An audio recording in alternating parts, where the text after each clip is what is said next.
दोस्तों ये बात तो पक्की है, सिर्फ ग्रामर पढ़ के इंग्लिश नहीं आती। इंग्लिश को मास्टर करना है ना, तो उसका शॉर्टकट चाहिए और वो शॉर्टकट होता है एडवांस स्ट्रक्चर। दोस्तों आज है हमारा डे 5 और आज हम लेके आए हैं आपके लिए फिर से न्यू 4 एडवांस स्ट्रक्चर, जिसका यूज करके आप अपनी इंग्लिश को इम्प्रूव कर सकते हो। तो हमारा पहला स्ट्रक्चर है I did not mean two plus V1। I did not mean two plus V1, इसका क्या मतलब होता है, सिचुएशन क्या होता है इसका। जब आप अनजाने में कोई गलती कर देते हो या कुछ गलत बोल जाते हो, जैसे मान लीजिए आप अपने दोस्त से मतलब जानबूझ के नहीं, अनजाने में आपने उसको कुछ बोल दिया तो वो हर्ट हो गया आपका दोस्त, मतलब आपने उसका सीक्रेट बात या कोई बात ऐसा जो आपका दोस्त मतलब सुनना नहीं चाहता और आपने वो बात उसको बोल दिया तो वो थोड़ा हर्ट हो गया, थोड़ा उसको खराब लगा, लेकिन आपने वो जानबूझ के नहीं बोला, आप तो बस मस्ती मजाक में उससे बोल दिया। तो आपको जब पछतावा होता है तो हम लोग बोलते हैं ना कि देखो भाई मेरा इरादा इस तरह का नहीं था, मैं जो तुम्हें बोला तो मेरा वो इरादा नहीं था, मेरा इरादा तुम्हें दुख पहुंचाने का नहीं था। तो हम लोग उस समय क्या यूज़ करते हैं, आई did not mean two plus V1 का यूज़ हम लोग करते हैं। जिसे इसका एग्जाम्पल क्या होता है, जैसे I did not mean to hurt you, मतलब मेरा इरादा तुम्हें दुख पहुंचाने का नहीं था। अरे भाई मैं तो गलती से मजाक मजाक में बोल दिया, मेरा इरादा था ही नहीं तुम्हें दुख पहुंचाने का। ठीक है, अगला एग्जाम्पल क्या होता है, I did not mean to lie, मेरा झूठ बोलने का कोई इरादा नहीं था। जैसे आप बहाना बनाते हो ना कि मैंने गलती से बोल दिया, मैंने जानबूझ के नहीं बोला, तो क्या होगा, I did not mean to lie, मेरा झूठ बोलने का कोई इरादा नहीं था लेकिन मैंने बोल दिया। I did not mean to shout at you, मेरा तुम पर चिल्लाने का कोई इरादा नहीं था। अगला एग्जाम्पल है, I did not mean to be rude, I did not mean to be rude, मेरा बदतमीज़ बनने का कोई इरादा नहीं था। अब भाई दुनिया ही ऐसा हो गई है तो मुझे बदतमीज़ बनना पड़ा। ठीक है, हमारा अगला स्ट्रक्चर है I wish I could plus V1।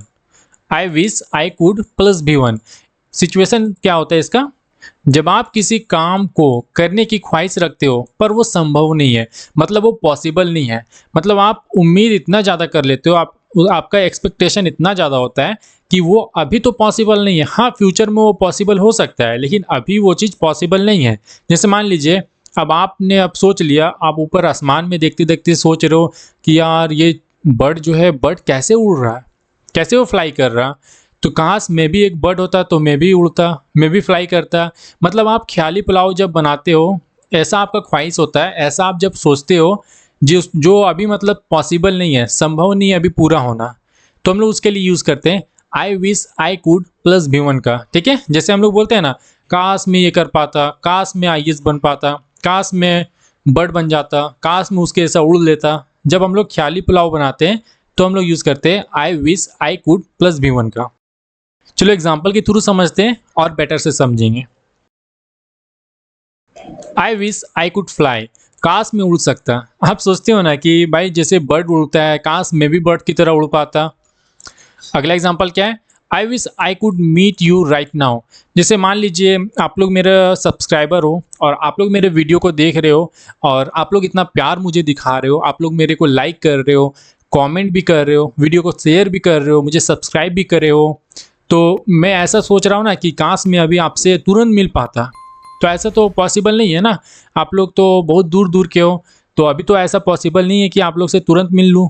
तो हम क्या यूज़ करेंगे, I wish I could meet you right now, काश मैं तुमसे अभी मिल पाता।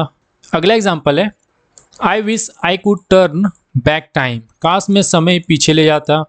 जैसे मान लीजिए आपने कोई चीज़ में टाइम को वेस्ट कर दिया, आप पढ़ाई लिखाई कुछ कर नहीं रहे हो, दिन भर रील्स स्क्रॉल कर रहे हो। अभी ये इंफॉर्मेशन वाली वीडियो है, एजुकेशनल वीडियो है, तो आप तो देखोगे नहीं, आप तो स्किप कर दोगे। आपको क्या चाहिए, रील्स चाहिए, आपको मस्ती चाहिए, तो आप वो में टाइम वेस्ट कर रहे हो। उसके जब आप लास्ट में जब कोई ऐसा टाइम आता है जहाँ पे इंग्लिश की ज़रूरत होती है और आप वहाँ पे इंग्लिश नहीं बोल पाते हो, तब हम लोग सोचते हैं ना कि काश यार मैं इंग्लिश बोल पाता। तो ख्याली पुलाव बनाना बंद करो, इंग्लिश को सीखो अच्छे से। ठीक है, तो क्या बोलेंगे, आई wish I could turn back time, काश मैं वो टाइम को जो है वो पीछे कर पाता भाई, तो मैं फिर से इंग्लिश सीखता, अमन के वीडियो देखता। अगला एग्जाम्पल है, I wish I could tell her the truth, काश मैं उसे सच बता पाता। तो दोस्तों ये भी स्ट्रक्चर अच्छे से समझ गए आप लोग। अगला हमारा स्ट्रक्चर है, it is hard two plus V1, it is hard two plus V1। इसका सिचुएशन क्या होता है वो भी समझते हैं। जैसे जब आप किसी चीज़ को करना कठिन महसूस करते हो, जैसे मान लीजिए आपको कोई काम करने में बहुत ज़्यादा डिफ़िकल्टीज़ हो रही है, बहुत ज़्यादा डिफ़िकल्ट लग रहा है कोई काम करने में। जैसे इंग्लिश सीखना आपके लिए बहुत ज़्यादा डिफ़िकल्ट है, क्योंकि कोई भी न्यू लर्नर होता है, कोई भी न्यू जो नया इंग्लिश सीखता है, तो उसके लिए इंग्लिश सीखना बहुत हार्ड होता है। वो सोचता है कि भाई प्रैक्टिस कैसे करें, किसके साथ हम बोलें, कहाँ बोलें, कब बोलें, कैसे स्टार्ट करें इंग्लिश, बहुत ज़्यादा डिफ़िकल्टीज़ का प्रॉब्लम होता है। तो आपको कोई भी चीज़, कोई भी काम करने में जब आपको डिफ़िकल्टीज़, आपको कठिन महसूस हो रही, प्रॉब्लम महसूस हो रही है, हार्ड लग रहा है वो चीज़, तो हम लोग यूज़ करते हैं it is hard two plus V1 का यूज़ करते हैं। इसका एग्जाम्पल क्या होता है, एग्जाम्पल के थ्रू अच्छे से समझ में आएगी। देखते हैं एग्जाम्पल क्या होता है। हमारा पहला एग्जाम्पल है, इट इज़ हार्ड टू से गुड बाय। अलविदा कहना बहुत मुश्किल है। आप किसी से, मतलब मान लीजिए आप किसी से 4 साल, 5 साल या तो 10 दिन या 20 दिन आपसे किसी से फ्रेंडशिप है, या आप किसी से, मान लीजिए आप किसी को अपना बहुत ज़्यादा करीब मानते हो, दोस्त मानते हो, और वो अगर छोड़ के जा रहा है तो आपको बहुत परेशानी होती है, बहुत मुश्किल है भाई अलविदा कहना, है कि नहीं है। इट इज़ हार्ड टू से गुड बाय। अलविदा कहना बहुत मुश्किल है भाई, बहुत डिफ़िकल्टी होती है, बहुत प्रॉब्लम होता है, बहुत ज़्यादा डिप्रेशन होता है।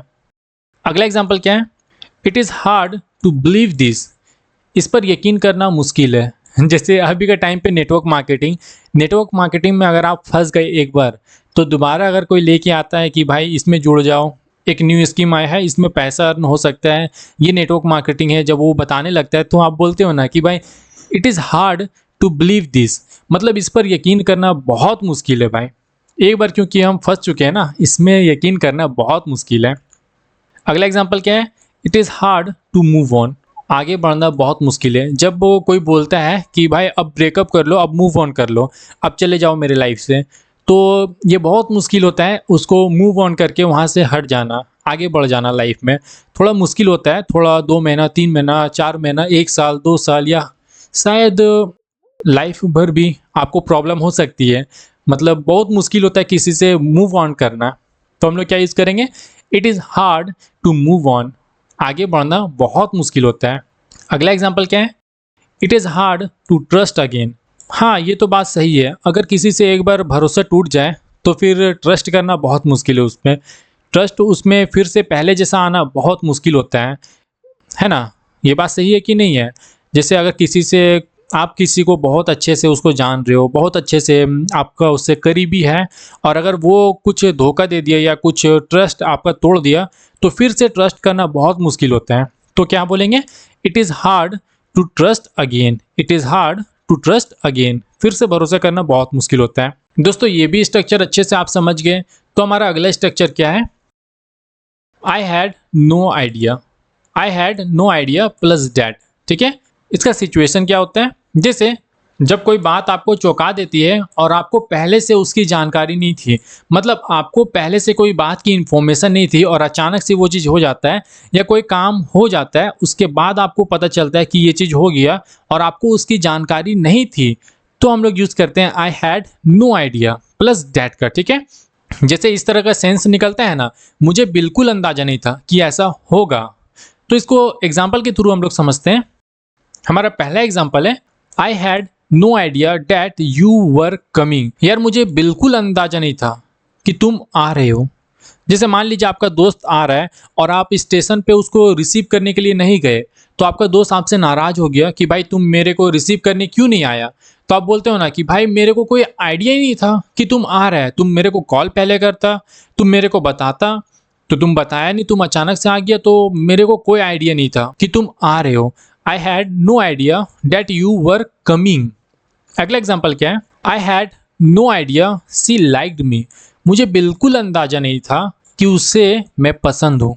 आप जिसे सामने वाले पर्सन को लेके मिसअंडरस्टैंडिंग अपने दिमाग में क्रिएट कर लियो कि शायद वो मेरे को पसंद नहीं करती है, लेकिन जब ये बात आपको पता चलता है कि वो आपको पसंद करता है या करती है, तो आप समझते हो ना कि भाई मेरे को एकदम बिल्कुल अंदाजा नहीं था, मैं तो उस दिन एकदम गलत बोल रहा था कि वो मेरे को पसंद नहीं करती। I had no idea she liked me.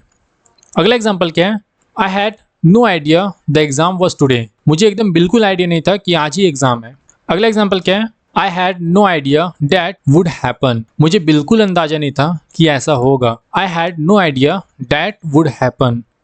मुझे बिल्कुल अंदाजा नहीं था कि ऐसा होगा। तो दोस्तों ये था हमारा आज का 4 एडवांस स्ट्रक्चर, जिसको आपने बहुत ही अच्छे तरीके से समझ लिया। अगर आपको ये वीडियो पसंद आए तो वीडियो को लाइक करना, शेयर करना और कमेंट में बताना कि आपको कौन सा स्ट्रक्चर सबसे ज़्यादा अच्छा लगा। और सब्सक्राइब करना बिल्कुल मत भूलना, क्योंकि हम ऐसे वीडियो को रेगुलर अपलोड करते रहते हैं। और इस चैनल में हम टेंस का सीरीज भी लाने वाले हैं, जिसमें हम टेंस को इंग्लिश टू इंग्लिश समझेंगे। हिंदी का झंझट एकदम खत्म हो जाएगा, इंग्लिश टू इंग्लिश समझने की कोशिश करेंगे। सब्सक्राइब करके नोटिफिकेशन बेल को ऑन कर देना, ये बिल्कुल मत भूलना। मिलते हैं हम एक न्यू वीडियो के साथ, तब तक के लिए बाय।